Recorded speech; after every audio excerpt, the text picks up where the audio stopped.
All right. All right. All right.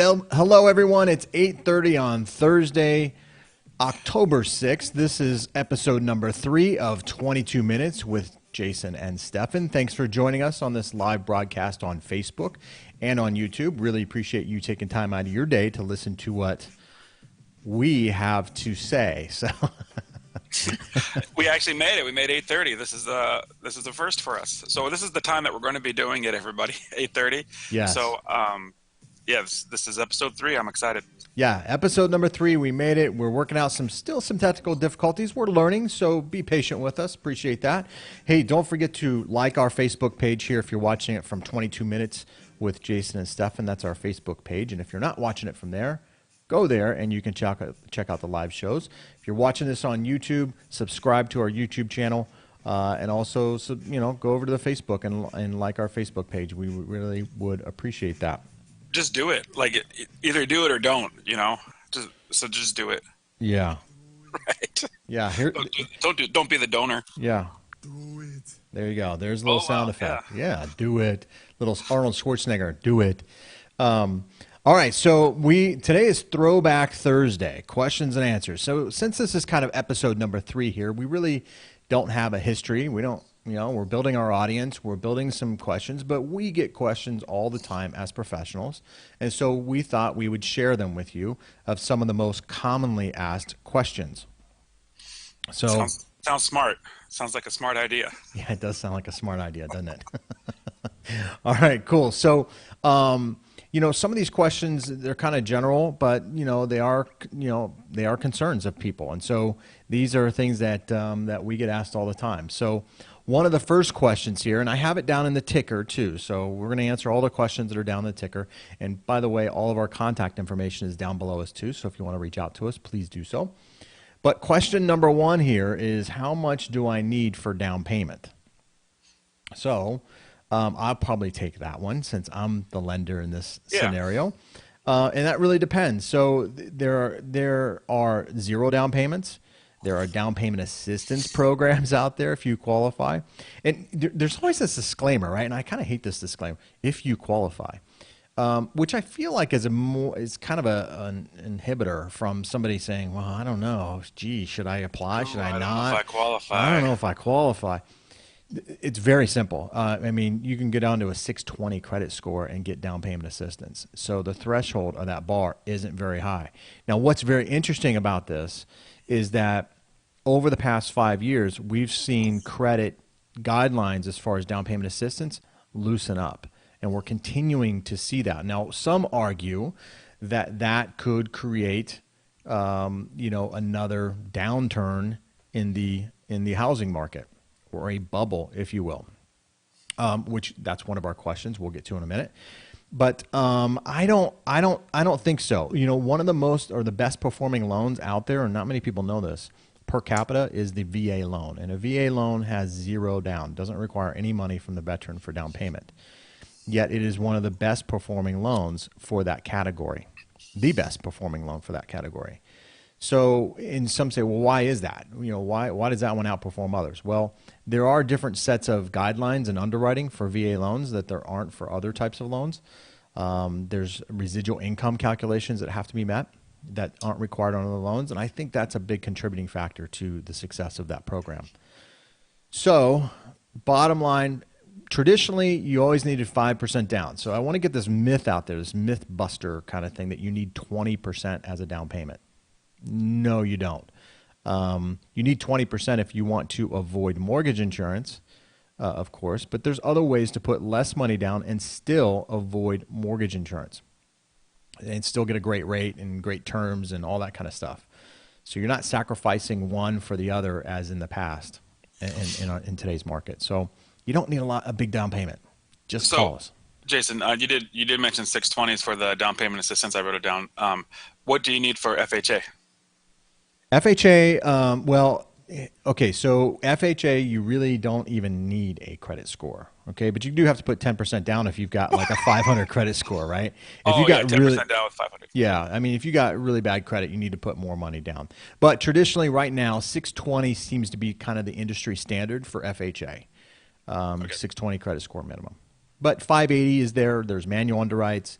There's all kinds of situations. Everybody has things that have happened to them financially. And as long as those make sense, if you've got hurt on the job and you couldn't work and your bills fell behind, hey, it doesn't mean you couldn't be a homeowner under the right circumstances. That's where I was going with that, was that 580 number. Now, I have heard that 500, 10% down. Um, it seems like that's a good option too for people that are just, Here's the challenge on that, okay? And this is where people get frustrated, and this is where the media kind of takes it, and runs with it. Is that if you have a 500 credit score and you're putting 10% down, it used to be money talks, right? So the more money you put down, the less we look at and scrutinize your profile. But that's not the case anymore. If you have a 500 credit score, there's not too many underwriters realistically that are going to give you a loan, even if you put 10% down. and the reason why, and I'm going to add, is because there's a reason why you got to 500. You have a Right. delinquency here, delinquency there, maybe cell phone bills or a car payment, or maybe the car got repossessed.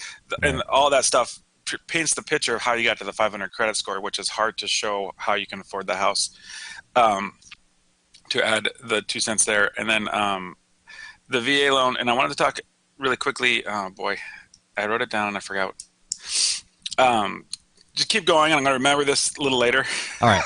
All right. We'll come back to that. So let's Yeah. get on to question number two, because we've got, a few questions and we got 22 minutes. So yesterday we were way over. Today we want to be on time. Okay. So the next question here, do your services as a realtor cost me anything? So I'm going to field this one since All right. since I'm the realtor. It depends.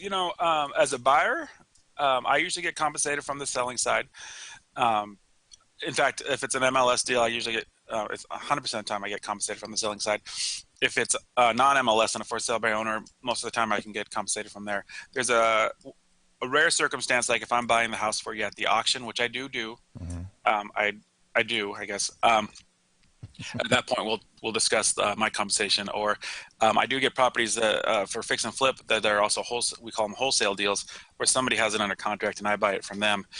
And then at that point, there's some compensation. But 99.999% of my transactions cost the buyers nothing. And on the flip side, what does it cost if I'm going to sell my house? Well, that's a great question. We usually typically charge 6%. And I can go over all that for you at that time. At that time, what we encompass. We don't have enough time to talk about our whole marketing plan, but we've been getting houses sold within 10 days above market price, using our aggressive marketing strategies, which is something that we want to talk about. But everyone always asks, like, I don't have the money to pay for the realtor, let alone the down payment. So we've covered the Right. down payment assistance, and we've covered the oh, and the other part of down payment assistance, I've been very successful with getting your closing costs covered. So when we talk about down payment assistance, we're actually talking about maybe getting into the property for under $1,000, including the home inspection, the termite inspection, and the appraisal. Yeah, yeah, no, it's the down payment assistance. If your profile fits, works really really well for a lot of people, and allows them to become homeowners. And everybody wants everybody to be homeowners. I don't care what anybody says. The economy is just more stable with more homeowners. That's the way it is. So now, and I want to go back to that real quick, because if you have a 680 credit score, you can put as little as 3% down on a traditional Fannie Mae, Freddie Mac deal. So you don't need that 20% down. But okay, let's so your services are for a buyer are Are free, are free. are free to them. I Yeah. charge somebody else. Um, I do. My number one job is to make sure that your money is covered. Meaning that if you put $1,000 earnest, my job is to protect that earnest through the whole inspection period and through the whole process. Really, if I don't do that, then I failed you guys. So my only number one concern is to make sure that, one, we get the house for the price that you want, but two, that we protect your money during the whole process, so that way you can give me referrals. That's the other way I get paid. Right? I don't charge you anything, but I ask for some referrals. All right, cool. So now the next question here is, do I have to have perfect credit to purchase a home? And the short answer to that is no. We've already kind of discussed 620 credit score. That's far from being perfect. It's decent credit. If you look at some of the stats on, FICO scores and where they rank as far as good, excellent, that sort of thing. If you have a 620 credit score, you're rated as, I think, poor, something like that. Yeah. And that's just a negative word in my opinion. 620 credit score does not mean you cannot be a homeowner. So you don't have to have this 750 FICO score. Now, if you're looking for the best interest rates, then of course you're going to need a higher credit score, especially on the traditional side of things. What is that number? Do you know? It's like 730, 740, 750. What is it? 740 and above. Okay, sorry, Yeah, kind of broke. for the mortgage side, Right. 740 and above is considered excellent. Now 760 on the credit card side or even on the automobile side is probably their threshold, but for mortgages 740 and above. So it's just a good barometer to have. Good Great. barometer. Yep. Okay, so now the next one here, this is a matter of opinion here, but I know I get asked this quite a bit. In fact, I just got asked this question yesterday. I'm sure, Stefan, you get asked this question quite a bit, and that is, I probably ask the question every day. Yeah, I don't even know what it is. But what is it? it is the Phoenix housing market in a bubble? Are we in a bubble here? Here's what I want to say, because there's a lot of different factors that go into this question. The first question is bubble, meaning that are we at the price points, the highest that we can get? Are we coming down? Right. That's basically what the question is. Or in a crash? Yeah. Right. Okay. Well, down fast is a crash, but I think Yeah. down. The my concern with the market is the interest rate. We are at historically low interest rates, so now it would be the best time to buy because what's going to happen when there's a new president, or what's going to happen with the Fed, because we're below 4%. And I just heard yesterday or read it. I can't remember if I read it or heard it. Maybe it's an audio book. Maybe it was both, right? That said for every 1%, you lose 10% of your purchase power. Meaning that, let's say you're a $300,000 buyer and you're at let's say 3.75 today, and next year it goes up to 4.75. You lose 30% of your buying power, meaning that you can only afford a $270,000 house. Does that make sense to you? Because if it makes sense to you, then it probably makes sense to them. Okay, so my concern is, well, I mean, it's your job for it to make sense, I guess. Maybe it doesn't make sense, but my concern is that if the interest rates go up, then the purchase power of our buyers are going to go down, which is going to make the prices go down. Does that make sense? Like the culmination. Yeah. So are we in a bubble today? We still have low inventory. Houses are selling off the shelves if they're priced right.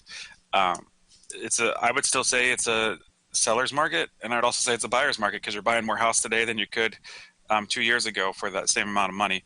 And then at the seller market, you're listing your house and getting your house sold quick. So. Yeah, I mean, I have some mixed things about this. So for me, you kind of touched base on it a little bit. I don't think as a country we can afford higher interest rates currently. So I don't see interest rates going anywhere anytime soon. Freddie Mac has already made an announcement that interest rates are staying low through the end of this year, which is only 3 years out, or 3 months out. But it's a bold prediction given where we are in our economy. Some people say it's the election. I don't really attribute it to that. It's just spending. The other thing too that I think is a good indicator for housing and where we're heading and where we're going. There was a report 2 weeks ago, I think, and the politicians make a big deal out of stuff. They always try to gravitate toward things that are positive, right, for election purposes. And that was the fact that I think it was like a 15% raise or something like that citizens or people have seen year over year. So that means that companies are giving their employees raises. We haven't seen a lot of raises in the workforce over the past few years. Hardly any raise at all, for that matter, right. Since the crash. So the fact that companies are willing to pay their employees more, that's a good sign. That contradicts a bubble kind of deal. The other thing too, at least here in Phoenix, that I really like is there are a lot of companies moving here, a lot of tech companies moving here, right. And builders have been very, very cautious and not overbuilding for demand. So we don't have, like as you mentioned, Stefan, we don't have an overabundant supply issue. Yeah. So those things, and the other thing too that is the housing formation. We had a lot of people who consolidated living under one roof when the economy crashed. Now They're expanding. They want to get their own place. We have more people coming out of the economic, pitfalls that they may have incurred during our recession. So we've got more people coming out of that penalty box, which is helping that demand. So I don't see it. Now, do I see a leveling off of prices? Yeah, prices can only go so far when you're Yeah. making, $10, $11 an hour. I mean, you just can't afford it. So I don't know that we're in a bubble per se as a crash or a downturn. Maybe in some neighborhoods, I'm sure, in the high end luxury market, probably. But I don't think so much in the first time home buyer segment. So I, But I do fix and flips too. We didn't actually talk about how long you've been in the business. But that's what we did the last couple of days. Maybe if you want to know who we are, watch the last two episodes, I guess. But right, I started this real estate um, career at the bottom of the bottom, really 2010, when we were one, two, or three for the worst housing, right? Us, Vegas, and Florida. yeah, right, And then it was weird because like out of five houses, like like if you were going down the street, you'd see like four or five signs. And out of those five signs, four of them were foreclosure or short sale. yeah, I don't see us getting back to there. I do. The other thing that we haven't really addressed is the 10-year arms that started in 2016 or 2017 that might create a little bit of a downward swing. I don't know if we want to talk about that for this bubble, because that, in my head, that might create a little bit of a bubble where people in 2007, where they bought at the top, have a right, 10-year arm, and they haven't quite reached that value yet.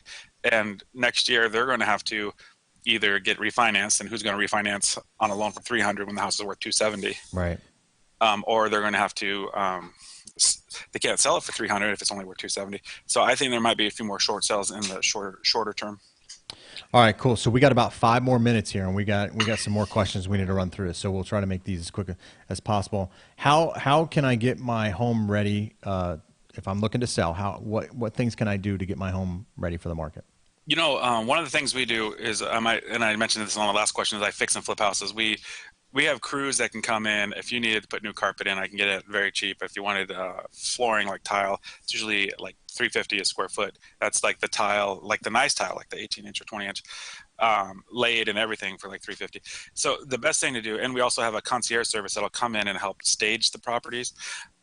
They'll come in, no cost to you guys, something that we provide for you, where they'll come in and give you a to-do list, like remove all of these stuff, move this furniture over here, bring in a plant. They'll give us a to-do list to get your house ready. But the easiest way or the best way is to have me walk the property, and I can tell you, like I have a very bad Donald Trump, but it'd be like wrong. So that's terrible. Like go to the kitchen, wrong. Yeah. Well, you can look at some of those pictures we did yesterday in yesterday's episode, and you can see what not, what Don't you have a shouldn't creepy be. guy in the closet. That Right. was the Right. Okay. So next question here, and this is again a matter of opinion here. Don't hold us to this, but these are questions that we get asked all the time as professionals. How do you see the future of real estate in Phoenix? Where do you see it going?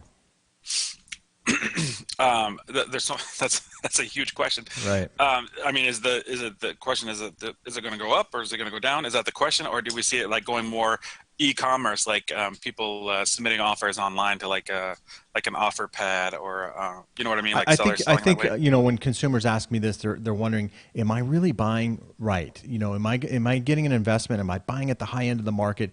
Are we now in 2010 or 2005 or six, and it's 2016? Am I going to be upside down in 6 months, kind of deal? Right. That sort of thing. So, my opinion, no. I think it's a long-term investment, and I think we've gone through a shift in our country. And again, this is of my opinion.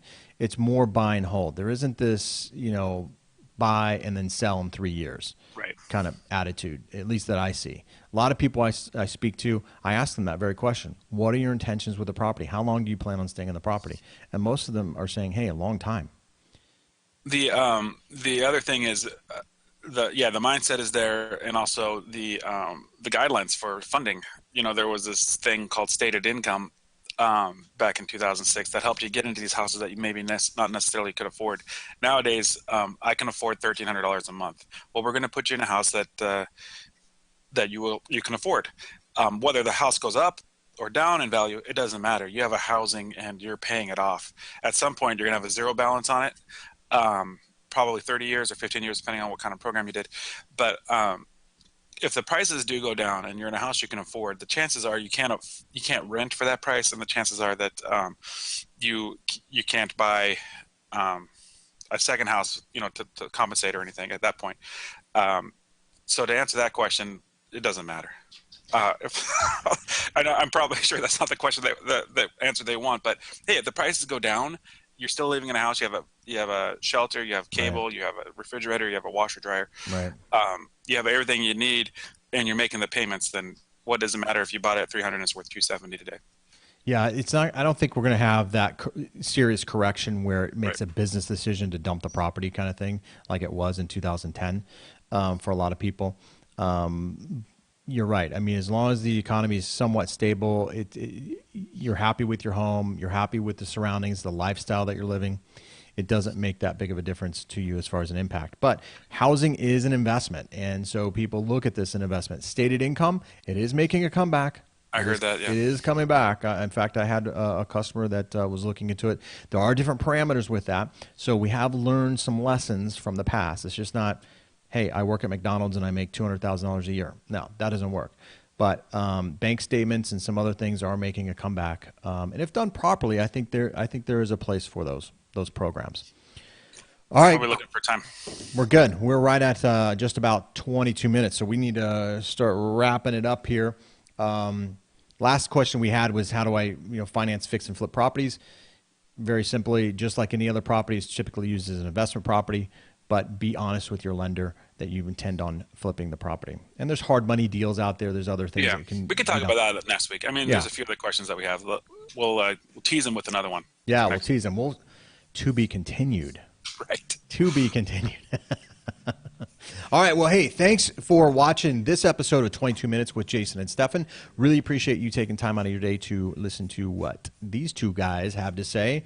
And we would love the opportunity to earn your business. So please reach out to us. Our contact information is below. So don't hesitate. Like the Brady Bunch. Yeah, like the Brady Bunch. And like the Facebook page, subscribe to the YouTube channel, and reach out to us anytime. We'd love to earn your business. And please share with your friends and family. Really appreciate that too. So until next time, tomorrow, day off, right? You're going on vacation. Yeah. Maybe you'll hear live from me in California, but I doubt it. We're going to Disneyland. Yeah. Disneyland. All right, cool, man. So we'll probably pick this back up on Tuesday, right? Tuesday or Wednesday, I'll let you know. We'll figure it out because I'm not sure if we get back Tuesday night or Monday night. So next week. So stay tuned. Subscribe to that Facebook page. You'll get that notice, and we will see you next time. Thanks for watching. Perfect. Do the robot for the way out. Very official that way.